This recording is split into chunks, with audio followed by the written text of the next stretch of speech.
Hey fellas, me Trapper here.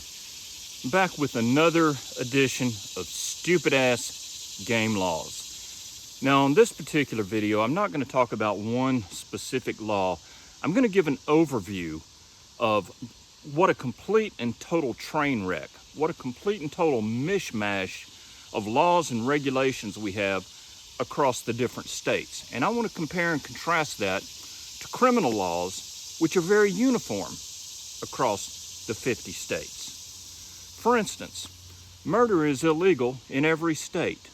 You can't go to one state and kill people and it's perfectly legal. Robbery, theft, I could go on and on, but the basic principles of what is acceptable behavior is very uniform across the different states. There may be different statutes, different penalties, different procedures, but the basic idea of what is legal and illegal on a criminal basis is the same. Now look at trapping laws. In one state, snaring is illegal completely. In another state, you can snare on land and in the water. In another state, you can only snare in the water. In one state, there's no limit on the loop size you can use for snaring beaver. In another state, it can only be 9 inches, which is useless. One state, you can have steel foothold traps. The next state, no steel foothold traps. The next state, you can use body grips. The next state, you can't use body grips. And on and on and on and on. And don't even get me started about fishing regulations. That's just a whole nother can of worms. We're just going to stick to trapping regulations. Now, when it comes to, say, trap sizes, each state will say you can have up to a 5 1/4 inch diameter or this diameter or that diameter of trap. And then you get into these pissing matches with the wardens about how do you measure it? Do you measure it diagonal? Do you measure it this way? Is it inside diameter? Is it outside diameter? When you go to snaring, it's ridiculous. In this particular state, I can snare perfectly legally with a 3/32 inch diameter snare cable. But if I drop down 1/64 of an inch in diameter, then all of a sudden I'm an outlaw criminal scumbag and subject to prosecution. It's ridiculous. How many game wardens can look at a snare and tell if it's 3/32 of an inch or 5/64 of an inch? Now, I've been a snareman for over 30 years. I can look at them from a distance and tell you exactly what diameter cable it is, and I can tell you exactly what twist cable it is because that's what I do. But the people charged with enforcing the law and taking money from you, they have no freaking clue. They couldn't tell you if you put a gun to their head. Then again, there's a huge difference in snare cables between a 7x7 cable, which is weaker, and a 1x19 cable, which for the same diameter is much stronger. So if their argument is, well, you need a 3/32 inch cable to properly hold the animal so he doesn't chew out, well, guess what? 5/64 1x19 is stronger and harder to chew than a 7x7 3/32. But these people don't know shit and they don't care. Their job is not to do what is right. Their job is to enforce the dictates of the powers that be and to take your money and your property and your equipment if they possibly can and catch you on a technicality. It's just, there's no rhyme or reason to it. Then you've got, like I got an email from a viewer. In his particular state, they just outlawed trapping of beaver on public land. Well, guess what? There's a little bit of an exception. Only game agents of the state can trap beaver. So it is illegal for you, but it's perfectly legal for them. Here in Tennessee, you can go up to the land between the lakes. It's overrun with wild hogs. Now, will they sell hunting license and hunting permits and raise money and let hunters go out and have something to hunt during the off season? Oh, no, no, no, no. They don't do that. What they do is they hire a helicopter hunting outfit, and they won't tell you how much they pay them, because it's hundreds of thousands of dollars. And yeah, they go out and they shoot some hogs, but you know what? That drives the hogs down into the hollers where the helicopters can't see and the helicopters can't get, and the hogs adapt.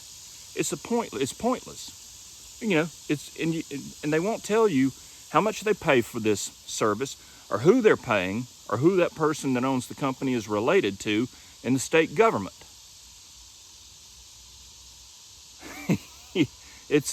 It's ridiculous. There's no rhyme or reason to it. And then of course you've got states that just outlaw trapping altogether, which is sheer genius right there, because all you're doing is ensuring that disease and overpopulation runs rampant. It's I don't know what to say. There's no purpose behind the vast majority of these trapping laws, and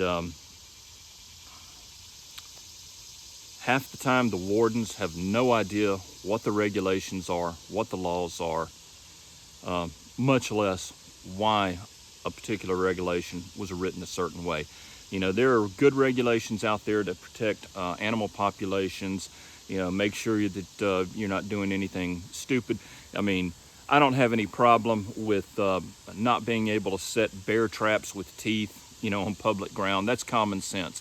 If they made a regulation like that, you could at least see what the purpose of the regulation is. It's for public safety, it's not needed, that sort of thing. But see, that's not what they do. They go way off the deep end, and they get down into all these little things. It's like snare locks. That's another favorite topic of mine.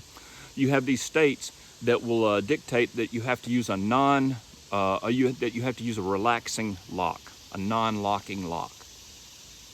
Sounds great, doesn't it? It makes you feel good. Name a relaxing lock. Go to your warden, go to the game commission if you live in one of these states, and say, give me a list of locks that are approved as relaxing locks. And you know what? They won't do it because they can't. Even if you have a lock that doesn't have any type of locking mechanism on it, doesn't have a locking tab or anything like that. Let's just say you have a washer lock. You know, there's nothing to hold it in place or what have you. It's pointless, because as soon as you catch a coon in that and he starts thrashing around, the first thing that's going to happen is his hair is going to get caught in that lock. And when his hair gets caught in that lock's not backing up or loosening, period, end of story. When they twist, it's going to put a kink in that snare cable. You get a kink in that snare cable behind the lock's not backing up. The lock's not loosening. The only lock that will continue to tighten even when the animal stops pulling is a lock that has a stinger or a kill spring behind it, because that exerts constant pressure whether the animal is pulling or not. But see, you can't get a straight answer from these people. You can't go and say, hey, warden, I want to be 100% legal. What locks are relaxing locks in this state? What locks are legal? They can read you the definition. Well, a relaxing lock is a lock that when the animal stops pulling, it will stop tightening and loosen up. Okay, give me a brand. They can't. And so if you go out, that son of a bitch can come up and say you're not using relaxing locks. You go before the judge, who's the judge going to believe? The agent of the state or some coon trapper? You see, this is the pointlessness of it. And it's why I have very little respect for these people that are out there enforcing these idiotic, stupid-ass laws that have no valid scientific or wildlife management justification behind them. If you can find a state that'll give you a list of relaxing locks, please let me know. I have looked, I can't find them. If you can find a state that draws a distinction between 1x19, 7x7, or 7x19 snare cable, please let me know, because I don't know of any. In other words, the people that are out there doing the trapping know a hell of a lot more about the situation than the people enforcing the laws. And to me, that's about as stupid ass as you can get. One last note, the Walk with the Wild Man poaching books are back in stock at meattrapper.com. I apologize, after the first video, they sold out in 2 days, and I had to get another printing in. So anyway, they're back in stock if you're interested. Thanks for watching, and we're gonna be back with a lot more of these. I think the next video I'm gonna do is about how game wardens can trespass on your property, and there's not a damn thing you can do about it, at least in most states.